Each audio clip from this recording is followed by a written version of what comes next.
Հիմա ինչ է պարզվում վարույթի ավարտին։ Պարզվում է, որ ՏԿՆ-ն հաղորդման մեջ մեծ չափերի խնդիրները, ամբողջականությունը, այսպես ասած, այդքան էլ ամբողջական չի, քանզի ներկայացած կետերից, եթե 9-ը կամ 10-ը հիմա լավ չեմ հիշում, առնվազն 6-ը թե 7-ը ՏԿՆ տիրույթում չեն ընդհանրապես։ Իսկ եթե այդ ամբողջականությունը քանդվում է, հետ էին ասում իմ գործընկերները, հետևաբար այն նպատակներին, որով կառավարվել ու առաջնորդվել է թե օրենսդիրը, թե գործադիրը, եթե այդ ամբողջականությունը չկա, հետևաբար այդ ամբողջականության բացակայությունը չի կարող հավաստել, որ այն խնդիրների լուծմանը կարելի է այս մեթոդներով հասնել։ Մնաց 3 կետ այդ հաղորդման մեջ, որին ավելացավ ևս 3 կետ եւ ստացավ այնպես, որ այդ 6 կետներ գտնվում են կարգավորողի լիազորությունների տիրույթում եւ ՏԿՆ-ի հետ ընդհանրապես կապ չունեն։ Հիմա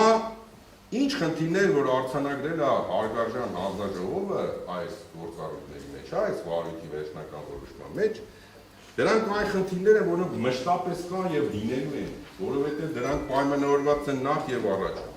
աշխարհում դեռևս այլ տեխնոլոգիա չմտածած գործող էլեկտրական էներգիայի բաշխման տեխնոլոգիայով, այլ տեխնոլոգիա մարդկությունը չի մտածել։ Պայմանավորված է մեծածավալ իմ բաժնետիրոջ կողմից, որին ես դեռ ներկայացնում եմ, արդյունքում ներդրված նոր ժամանակակից հաշվառման էլեկտրաէներգիայի մեթոդներով, որոնք հնարավոր չի, որ ներդրման ժամանակ նման խնդիրներ չառաջանա։ Վառ օրինակը վերջերս արկա համակարգի խափանումներ։ Կարգավորողը արկային զրկեց լիցենզիայից, ամբողջ Հայաստանի Հանրապետությունը զրկված է մի քանի օր որոշակի ֆինանսական գործողություններ անելով։ Համեմատելու հանգիստ տեղ ունենք, հարգելի հանձնաժողովական մեջ։ Եվ վերջապես, իհարկե,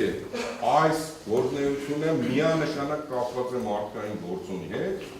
իսկ մարդը ցավոք սրտի Աստված այնպես է ստեղծել, որ մշտապես սխալական է եւ կարող է այդ գործոնի հետևանքով առաջացնել եւ վնաս եւ օգուտ։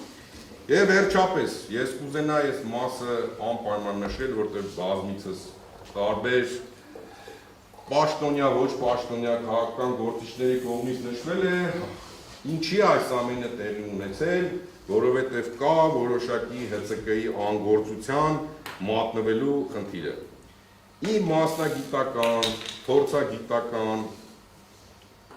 ենթադրությունների, եզրակացությունների հիման վրա պետք է մատնանշեմ, որ ՀՑԿ-ի գործառույթների իրականացումը տեղի ունենում ժամանակային երկու տիրույթում, պրեանտե եւ դե ֆակտո, այսինքն նախապես եւ կատարված փաստի հիման վրա։ Ուզես թե չուզես, կարգավորման գործառույթի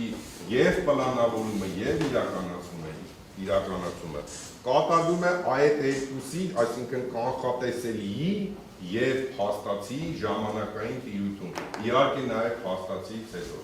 Սա սակագների հաշվարկման մեթոդոլոգիայից եւ վերջացած փաստացի թե ինչ է կատարվել։ Ավելին ասեմ ձեզ, եթե որպես օրինակ բերեմ օրինակ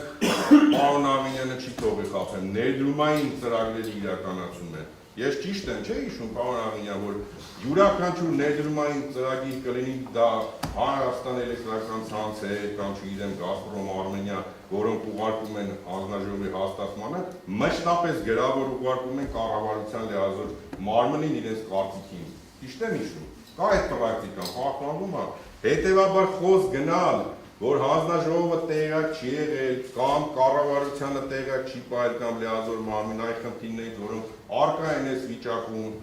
եւ այն պարագան, երբ որ ներդրումային ծրագրերը գրավոր ուղարկվում են կառավարության լիազոր մարմնին եւ նա չի արձագանքում որևէ, չի կարելի ասել,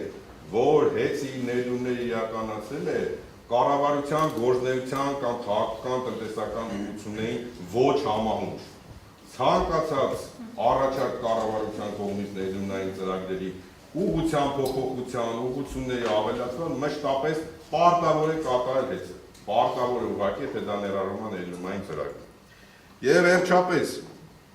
բոլոր գործիքակազմը, ամբողջ գործիքակազմը, որը որ օժտված է կարգավորող մարմինը իր օրենսդրությամբ սահմանված լիազորությունների շրջանակներում, ամբողջովին բավարարում է, որպեսզի թե դե ֆակտո, թե պրեանտ է լուծել այն բոլոր հարցերը, որոնք կուտակվել են Հայաստանի էլեկտրական ցանցերի առաջ, այսինքն դրա համար ուղղակի պետք է ոչ թե դա որակել որպես ոչ թե հանգործություն ՀՑՊ-ի կողմից, այլ պետք է անցնի այդ ժամանակը եւ փաստվի եւ փաստացի հիման վրա կատարվի որոշակի գործողություն։ Եվ վերջում, եթե նկատեցիք հարգելի գործընկերներ, ես որևէ կոնկրետ փաստ, որը մատնանշված է վարչական վարույթում,